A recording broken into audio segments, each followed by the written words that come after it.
I found creating textiles as a bit of therapeutic for me because you work with the material or whatever fiber you're working with, you take it in your hands, you smell it, you work with it constantly, you touch it, and you kind of bond in the same process.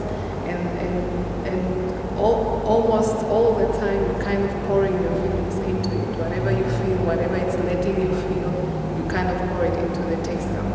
And previously, the textile I would always create, I found them too beautiful to actually take apart. So it kind of became a treasure in a sense, because then I wouldn't want to use it for a garment or whatever now. And I have a couple of textiles that I've kept for years because I just couldn't put scissors to them. But then I kind of started thinking about, okay, what if I reversed this whole process? And the whole thing was, I was feeling this kind of distraction that I wanted to destroy anything that reminded me of my fashion path. So I started tearing things apart, and in the process I actually wanted to actually document or kind of see how is this going to make me feel and what is going to be my product in the end, because as a fashion designer and textile designer, you're always kind of product driven. So the whole process was actually reversed. And most of the stage I kind of asked myself, what am I feeling? What am I supposed to feel? And but the whole process in the end, it's kind of on a distance. You kind of not quite related to the fabric because you kind of don't know what you're gonna get in the end. But at the same time, when I took this method of distracting the textile, you still kind of control the way you're destroying the textile so that it's kind of giving you an aesthetic appeal in the process.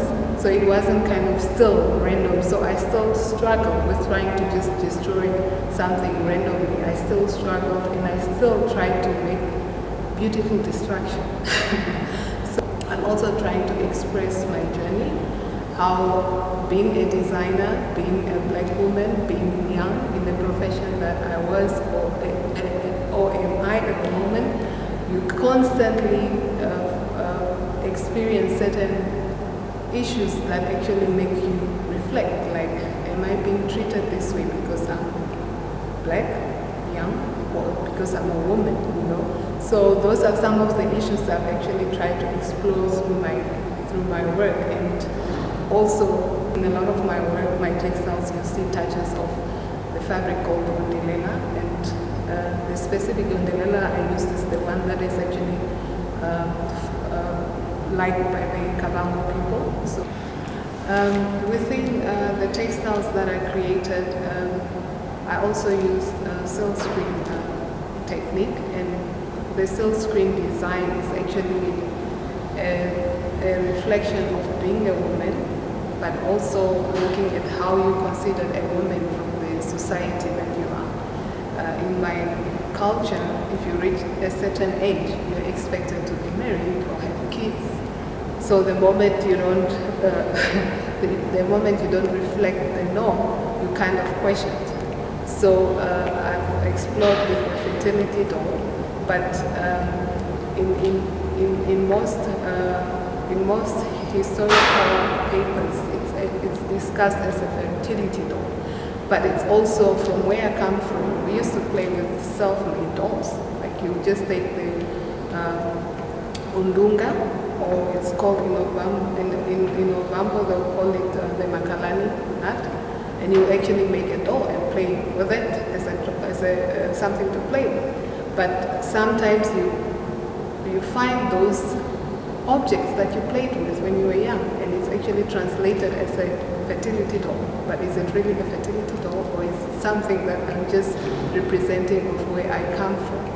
So those are some of the images or the only images that are in my work, but everything else is abstract and a little bit more of just letting the material feel my hands, and then exploring and just let the creativity process take over.